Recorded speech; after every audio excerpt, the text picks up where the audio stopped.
जरा कल्पना कीजिए एक बहुत ही सम्मानित डॉक्टर की, जी। एक ऐसा वैज्ञानिक जिसकी बातों को मतलब पूरा वैज्ञानिक समुदाय बहुत गंभीरता से लेता हो। बिल्कुल। लेकिन रोज रात को जब उनका परिवार सो जाता है तो वो अपने कमरे का दरवाजा बंद कर लेते हैं, जी। एक कुर्सी पर बैठते हैं, अपनी आंखें बंद करते हैं और जानबूझकर खुद को एक ऐसी स्थिति में ले जाते हैं जहां उन्हें मतिभ्रम होने लगे। हेलुसिनेशन। हाँ, हेलुसिनेशन। और फिर वो उस बंद कमरे में बैठे बैठे काल्पनिक प्राचीन योद्धाओं और पता नहीं कैसी कैसी रहस्यमयी आकृतियों से बातें करते हैं। बिल्कुल। और सबसे अजीब बात, वो इन सारे अनुभवों को एक भारी भरकम लाल रंग के चमड़े वाली डायरी में लिखते हैं। जी। वो भी अजीबोगरीब चित्रों के साथ। और ये सिलसिला 1 या 2 दिन नहीं, पूरे 17 साल तक चलता है। हाँ, 17 साल बहुत लंबा अरसा होता है। मतलब कोई भी आम इंसान इसे सुनेगा तो यही सोचेगा कि या तो ये किसी हॉरर फिल्म की कहानी है जी। या फिर वो इंसान अपना मानसिक संतुलन पूरी तरह खो चुका है। बाहर से देखने पर तो ये एकदम किसी मानसिक बीमारी जैसे ही लगता है, लेकिन असल में ये मनोविज्ञान के इतिहास की सबसे रहस्यमयी और क्या कहते हैं महत्वपूर्ण घटनाओं में से एक है। सही बात है। हम बात कर रहे हैं महान स्विस मनोवैज्ञानिक कार्ल युंग की, और वो लाल डायरी जिसे दुनिया आज द रेड बुक के नाम से जानती है। आज की इस गहरी चर्चा में हम सिर्फ एक पुरानी किताब के पन्ने नहीं पलटने वाले हैं। हम ये समझने वाले हैं कि हमारे रोजमर्रा के फैसले, हमारे डर और हमारा व्यवहार असल में कंट्रोल कहाँ से हो रहा है। और मुझे लगता है यही बात इस चर्चा को इतना रोमांचक बनाती है। मतलब हम रोज ऑफिस जाते हैं, रिश्ते निभाते हैं, भविष्य की प्लानिंग करते हैं, है ना? बिल्कुल। और हमें लगता है कि हमारे चेतन मन यानी कॉन्शियस माइंड का स्टीयरिंग व्हील हमारे अपने हाथों में है, जो कि एक बहुत बड़ा भ्रम है। हाँ, और द रेड बुक इस पूरे भ्रम को तोड़ देती है। तो सवाल ये उठता है कि एक तार्किक वैज्ञानिक जो हमेशा प्रयोगों और सबूतों की बात करता था, वो अचानक से इन रहस्यमय आकृतियों की दुनिया में कैसे पहुंच गया? इसे समझने के लिए हमें उस पल को देखना होगा जब कार्ल युंग की पूरी दुनिया ही पलट गई थी। और उस पल को समझने के लिए सिगमुंड फ्रॉइड का जिक्र करना बहुत जरूरी है। ओह, फ्रॉइड, मनोविज्ञान के सबसे बड़े नाम। बिल्कुल। 20वीं सदी की शुरुआत में फ्रॉइड मनोविज्ञान के सबसे बड़े स्तंभ थे। उनका सिद्धांत ना बहुत सीधा था। वो कहते थे इंसान का हर व्यवहार, उसकी हर मानसिक उलझन उसके बचपन के दबे हुए अनुभवों का नतीजा है। फ्रॉइड के अनुसार हमारा अवचेतन मन यानी अनकॉन्शियस माइंड एक तरह का कूड़ादान है। कूड़ादान? हाँ, जहां हम अपनी वो सारी भावनाएं और अधूरी इच्छाएं फेंक देते हैं जिनका सामना हम असल जिंदगी में नहीं करना चाहते। तो मतलब फ्रॉइड के हिसाब से अगर किसी को कोई मानसिक परेशानी है तो उसका कारण उसी की जिंदगी के पिछले पन्नों में कहीं ना कहीं छिपा हुआ है। बिल्कुल सही। और युंग शुरुआत में फ्रॉइड के इस विचार के बहुत बड़े समर्थक थे। आपको पता है, फ्रॉइड तो उन्हें अपना उत्तराधिकारी तक मानने लगे थे। अरे वाह! हाँ, फ्रॉइड को लगता था कि युंग उनके सिद्धांतों को पूरी दुनिया में फैलाएंगे। लेकिन जब युंग अपने मरीजों का इलाज कर रहे थे तो उन्हें कुछ ऐसा दिखने लगा जो फ्रॉइड के सिद्धांत से बिल्कुल मेल नहीं खाता था। क्या दिखने लगा था? युंग के पास ऐसे मरीज आ रहे थे जो गंभीर मानसिक बीमारियों से जूझ रहे थे, और वो अपने हेलुसिनेशन में ऐसे प्राचीन मिथकों और कहानियों का जिक्र कर रहे थे जिनके बारे में उन्होंने अपनी जिंदगी में कभी कुछ पढ़ा ही नहीं था। 1 मिनट, क्या बात कर रहे हैं? यहीं पे कहानी में सबसे बड़ा मोड़ आता है ना? हाँ बिल्कुल। क्योंकि अगर फ्रॉइड सही है और हमारा अवचेतन मन सिर्फ हमारे अपने निजी अनुभवों से बनता है, तो फिर एक साधारण इंसान जिसने कभी ग्रीक या भारतीय पौराणिक कथाएं नहीं पढ़ी, उसके सपनों में अचानक से वही प्राचीन प्रतीक कैसे आ सकते हैं? और इसी सवाल ने युंग का दिमाग घुमा दिया। उन्हें लगा कि मानव मन सिर्फ एक निजी तहखाने तक सीमित नहीं है, और बस यहीं से फ्रॉइड और युंग के बीच दरार आनी शुरू हो गई। तो अगर मैं इसे एक एनालॉजी से समझने की कोशिश करूं, मान लीजिए हमारा मन एक घर है। ठीक है। फ्रॉइड कह रहे थे कि इस घर के नीचे एक बेसमेंट है जिसमें हमने अपने बचपन के पुराने खिलौने, कुछ टूटा हुआ कबाड़, मतलब वो चीजें छिपा दी हैं जो हम ड्राइंग रूम में नहीं रखना चाहते। हाँ, निजी कबाड़। हाँ, और हर इंसान का अपना एक अलग बेसमेंट है। लेकिन युंग के मरीजों को देखकर ऐसा लग रहा था मानो उस बेसमेंट के फर्श के नीचे एक और गुप्त दरवाजा हो। वाह, एक गुप्त दरवाजा। और अगर उसे खोलकर और नीचे उतरा जाए तो वहां एक विशाल भूमिगत सुरंग है जो दुनिया के हर एक घर के बेसमेंट से जुड़ी हुई है। अरे वाह, ये एनालॉजी इस पूरे कॉन्सेप्ट को बहुत गहराई से पकड़ती है। और उसी भूमिगत सुरंग को युंग ने नाम दिया कलेक्टिव अनकॉन्शियस या सामूहिक अवचेतन। Collective unconscious? हाँ, युंग का मानना था कि जैसे हमारे शरीर के अंग लाखों सालों के एवोल्यूशन का नतीजा है, वैसे ही हमारा मन भी कोई खाली स्लेट लेकर पैदा नहीं होता। इंसान के मन में पूरी मानव प्रजाति के अनुभव, उनके डर, संघर्ष, सब कुछ एक जेनेटिक मेमोरी की तरह दर्ज हैं। लेकिन ये विचार फ्रॉइड को तो बिल्कुल पसंद नहीं आया होगा। बिल्कुल नहीं। वो तो मनोविज्ञान को एक एकदम सख्त विज्ञान बनाना चाहते थे ना, और ये सब बातें उन्हें बहुत रहस्यमयी या क्या कहते आध्यात्मिक लग रही होंगी। फ्रॉइड ने इसे सिरे से खारिज कर दिया। और इसका नतीजा ये हुआ कि 1913 में दोनों का रिश्ता हमेशा के लिए टूट गया। और ये कोई छोटी मोटी असहमति नहीं थी। तो क्या हुआ? फ्रॉइड से अलग होने का मतलब था उस समय के पूरे मनोवैज्ञानिक समुदाय से बहिष्कार हो जाना। युंग अचानक से बिल्कुल अकेले पड़ गए। उनके दोस्त, उनके सहयोगी, सबने उनसे किनारा कर लिया। ओह, और मुझे लगता है यहीं से वो मानसिक संकट शुरू होता है जिसने द रेड बुक को जन्म दिया। बिल्कुल। मतलब एक तरफ बाहर की दुनिया में वो एक सफल डॉक्टर थे, उनका परिवार था, लेकिन भीतर से उनका दिमाग बिखर रहा था। उसी समय 1913 के अंत में युंग को भयानक विजन आने लगे। बहुत डरावने विजन। हाँ, उन्हें सपने में पूरे यूरोप पर खून की नदियां बहती हुई दिखाई देती थीं। और हैरानी की बात देखिए, उसके कुछ ही महीनों बाद पहला विश्व युद्ध शुरू हो गया। बाप रे। हाँ, युंग को लगा कि शायद उनका दिमाग ही खराब हो रहा है। जाहिर है, जब किसी इंसान को दिन के उजाले में आकृतियां दिखने लगें, तो विज्ञान उसे स्किज़ोफ्रेनिया या कोई गंभीर मानसिक बीमारी ही मानेगा।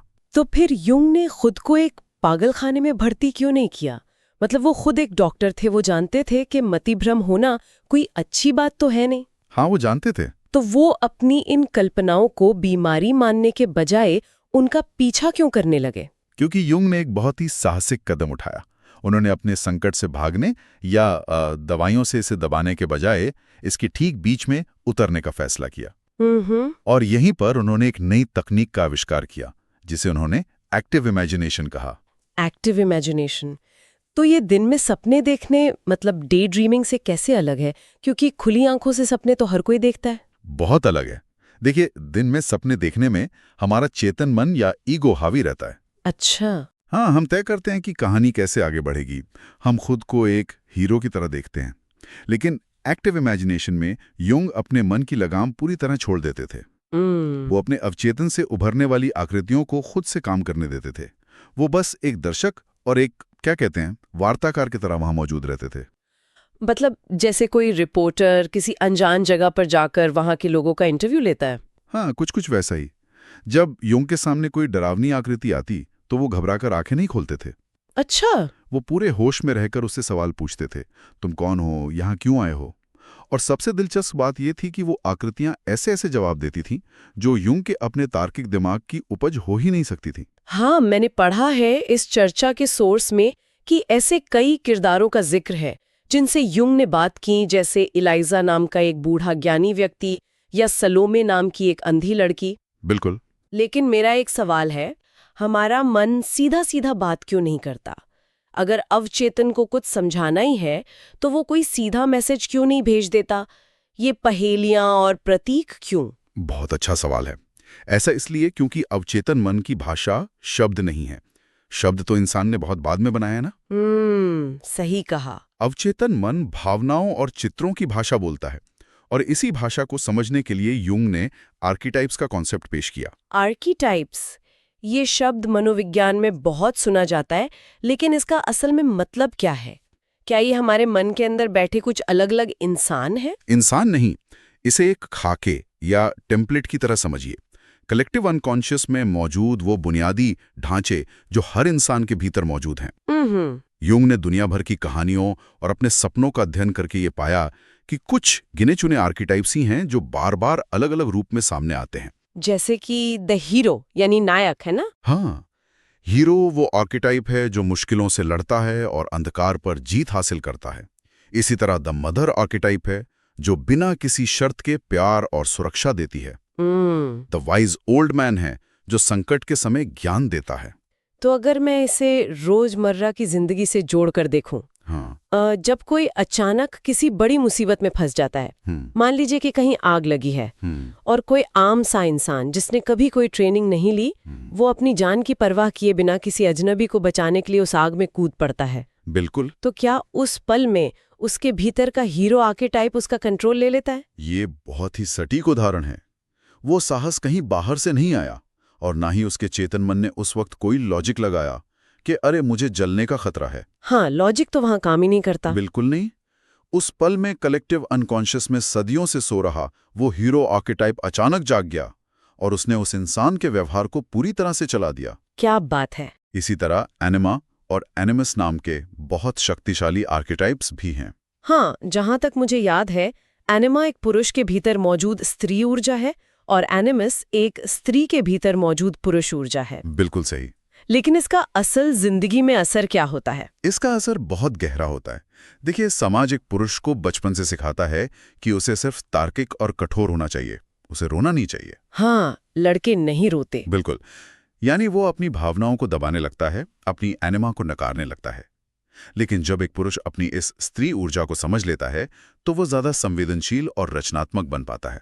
द रेड बुक में युंग की मुलाकात अपनी ही एनिमा से होती है और वो उन्हें सिखाती हैं कि सिर्फ तर्क से दुनिया नहीं चलती, भावनाओं की अपनी एक अलग सच्चाई है। ये तो हो गई ज्ञान और संतुलन की बात। लेकिन द रेड बुक कोई परिकथा तो है नहीं। इस किताब का एक बहुत बड़ा हिस्सा बहुत ही अंधकार से भरा हुआ है। हाँ, बहुत डार्क है। और यहीं प्रवेश होता है युंग के सबसे खतरनाक और शायद सबसे जरूरी आर्केटाइप का, द शैडो। शैडो या परछाई, ये युंग के पूरे मनोविज्ञान का सबसे चुनौतीपूर्ण हिस्सा है। शैडो हमारे व्यक्तित्व का वो हिस्सा है जिसे हम खुद भी देखना नहीं चाहते। अच्छा। इसमें हमारी हर वो भावना शामिल है जिसे समाज ने बुरा करार दिया है। हमारा गुस्सा, हमारी ईर्ष्या, हमारा स्वार्थ, हमारी वासना। लेकिन बचपन से तो हमें यही सिखाया जाता है ना कि इन बुरी भावनाओं को खत्म कर देना चाहिए। समस्या यही है कि भावनाएं कभी खत्म नहीं होती। जब एक बच्चे को सिखाया जाता है कि गुस्सा करना बुरी बात है तो वो अपने गुस्से को मारता नहीं है। तो वो क्या करता है? वो उसे अपने अवचेतन के उसी बेसमेंट में ढकेल देता है जिसकी हमने बात की थी। और जब सालों तक ऐसा होता रहता है तो वो सारा दबावा कचरा मिलकर एक बहुत ही शक्तिशाली और खतरनाक शैडो बन जाता है। और ये शैडो हमेशा दबी तो नहीं रहती होगी? मतलब ये बाहर कैसे आती है? मुझे लगता है कि ये बहुत ही चालाकी से बाहर निकलती होगी। बिल्कुल, ये प्रोजेक्शन के जरिए बाहर आती है। प्रोजेक्शन? हाँ, ये एक ऐसा साइकोलॉजिकल डिफेंस है जहां इंसान अपने खुद के अंधेरे को दूसरों के ऊपर थोप देता है। तो क्या इसका मतलब ये है कि अगर कोई इंसान अंदर से बहुत असुरक्षित और ईर्ष्यालु है लेकिन वो इस बात को खुद से छिपाना चाहता है तो वो हमेशा दूसरों में कमियां निकालता रहेगा? जैसे कोई इंसान जो हर वक्त दूसरों को बेईमान और स्वार्थी कहता रहता है। क्योंकि वो असल में अपने ही शैडो का कचरा दूसरों पर फेंक रहा है। जो इंसान इस बात को लेकर सबसे ज्यादा आवाज उठाता है कि अरे इस समाज में बहुत भ्रष्टाचार है, बहुत बुराई है, अक्सर उसी के भीतर वो बुराई सबसे गहराई से दबी होती है। बाप रे, ये तो बहुत गहरी बात है। प्रोजेक्शन इंसान को ये भ्रम देता है कि समस्या उसके बाहर है, जबकि असल राक्षस तो उसके अपने ही मन के तहखाने में बैठा है। तो फिर युंग इसका क्या इलाज बताते हैं? क्या हमें अपनी शैडो से लड़ना चाहिए? बिल्कुल नहीं। युंग का मानना था कि शैडो से लड़ना या उससे भागना सबसे बड़ी भूल है। उनका एक बहुत मशहूर विचार है कि कोई भी इंसान रोशनी की आकृतियां सोचकर ज्ञान प्राप्त नहीं कर सकता। उसे अपने अंधेरे को जानना पड़ता है। जब तक कोई व्यक्ति अपनी कमजोरियों, अपने क्रूर विचारों और अपने स्वार्थ को गले नहीं लगाता तब तक वो एक अधूरा इंसान ही रहता है। सही बात है। द रेड बुक में युंग को अपनी ही शैडो का सामना करना पड़ा था। उन्हें स्वीकार करना पड़ा कि उनके भीतर भी एक हत्यारा, एक स्वार्थी इंसान छिपा है। ये सुनना ही इतना डरावना लगता है। मतलब कोई भी इंसान खुशी खुशी ये क्यों मानना चाहेगा कि उसके अंदर इतनी भयानक बुराइयां मौजूद हैं? ज्यादातर लोग तो अपनी पूरी जिंदगी बस एक सामाजिक मुखौटा पहनकर निकाल देते हैं। और उसी मुखौटे को युंग परसोना कहते हैं। परसोना यानी वो छवि जो हम दुनिया को दिखाना चाहते हैं। जैसे मैं एक बहुत अच्छा कर्मचारी हूँ या मैं एक आदर्श माता पिता हूँ, मैं तो कभी गलती नहीं करती। हाँ, और समाज में ठीक से रहने के लिए परसोना की जरूरत होती है। लेकिन संकट तब आता है जब इंसान भूल जाता है कि वो सिर्फ एक मुखौटा है और वो खुद को ही परसोना समझने लगता है। जब परसोना बहुत हावी हो जाता है और शैडो को पूरी तरह दबा दिया जाता है, तब इंसान के भीतर एक भयंकर युद्ध शुरू हो जाता है। और इसी युद्ध को खत्म करने की जो लंबी और दर्दनाक प्रक्रिया है, उसी को युंग ने इंडिविजुएशन का नाम दिया है ना? एकदम सही कहा आपने। इंडिविजुएशन कार्ल युंग के मनोविज्ञान का अंतिम लक्ष्य है। ये वो यात्रा है जहां इंसान अपने हर बिखरे हुए हिस्से को समेटकर एक करता है। और ये यात्रा बहुत भयानक होती है, क्योंकि इसमें इंसान को अपना पर्सोना उतारना पड़ता है, अपनी शैडो की आंखों में आंखें डालकर उसे स्वीकार करना पड़ता है और अपने भीतर के आर्केटाइप्स को समझना पड़ता है। तो अगर कोई इंसान सफलतापूर्वक इस इंडिविजुएशन की प्रक्रिया से गुजर जाए तो वो कैसा बन जाएगा? वो अपनी कमजोरी से करेगा नहीं, वो अपनी भावनाओं का गुलाम नहीं होगा। वो जान जाएगा कि उसके भीतर का ईगो यानी उसका चेतन में पूरे मन का सिर्फ एक छोटा सा हिस्सा है। इंडिविजुएशन के बाद इंसान अपने सेल्फ तक पहुंचता है। सेल्फ एक ऐसा केंद्र है जहां चेतन और अचेतन मन दोनों का पूरा संतुलन होता है। मैंने स्रोत में ये भी देखा है कि संतुलन और सेल्फ को दर्शाने के लिए युंग ने मांडाला का बहुत इस्तेमाल किया। हाँ, द रेड बुक में युंग ने कई जटिल और खूबसूरत मांडला बनाए हैं। मांडला एक गोलाकार आकृति होती है जिसका एक स्पष्ट केंद्र होता है। हाँ, वो ज्योमेट्रिक डिजाइन। बिल्कुल। युंग ने देखा कि जब भी उनके मरीजों का मन बहुत अस्त-व्यस्त होता था तो वो खुद ब खुद गोलाकार आकृतियां बनाने लगते थे। भारतीय और बौद्ध परंपराओं में भी मांडला को पूर्णता और ब्रह्मांड के संतुलन का प्रतीक माना गया है। सही कहा। युंग के लिए हर दिन एक मांडला बनाना उनके अपने मन की स्थिति का एक नक्शा खींचने जैसा था। दुनिया को एक बहुत ही सतही नजरिए से देख रहे थे। मतलब अगर हम आज की दुनिया की बात करें तो हम बाहरी सफलता, तकनीक और पैसे के पीछे अंधाधुंध भाग रहे हैं। बिल्कुल। एक इंसान अपनी पूरी ऊर्जा बाहरी चीजों को जमा करने में लगा देता है, लेकिन उसका जो भीतरी घर है वो पूरी तरह से खंडहर हो चुका है। और यही वजह है कि आज समाज में इतनी बेचैनी है, इतना तनाव और इतने टकराव हैं।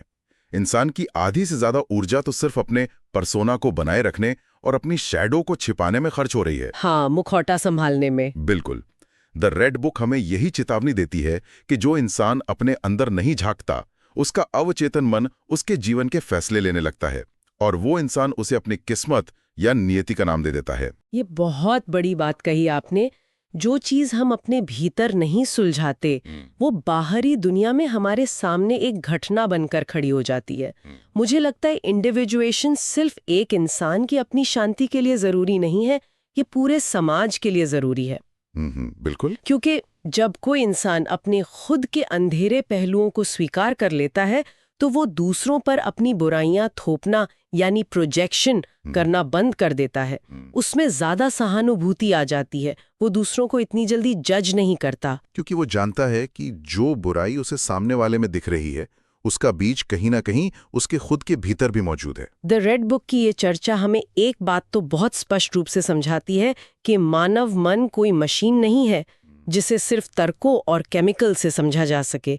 ये एक अथाह समंदर है जिसमें प्राचीन सभ्यताएं, मिथक, दानव और देवता सब एक साथ तैर रहे हैं। बिल्कुल सही। कार्ल यंग ने अपने ही दिमाग के उस समंदर में गोता लगाने का जो जोखिम उठाया, उसने मनोविज्ञान को एक ऐसी भाषा दी जो विज्ञान और आध्यात्म के बीच का एक पुल है। तो जाते जाते ये सोचने वाली बात है कि जब हम दिन भर की भागदौड़ के बाद रात को सोते हैं तो हमारा चेतन मन सो जाता है, लेकिन भीतर की वो दुनिया जाग जाती है। हाँ। अगर कभी रात को कोई बहुत ही अजीब, डरावना या रहस्यमयी सपना आए तो शायद अगली सुबह उठकर उसे सिर्फ एक अजीब इत्तेफाक मानकर भूल जाना सही नहीं है। बिल्कुल नहीं। जरा गहराई से सोचना चाहिए, क्या पता वो मानव इतिहास के किसी 1000 साल पुराने अनुभव का कोई संदेश हो। क्या पता कोई प्राचीन आर्केटाइप एक प्रतीक का रूप लेकर अवचेतन मन की गहराई से कुछ बताने की कोशिश कर रहा हो। सवाल ये नहीं है कि हमारे भीतर की ये पुरानी दुनिया हमसे कुछ कहती है या नहीं। असली सवाल ये है कि क्या इंसान सच में उसे सुनने की हिम्मत रखता है।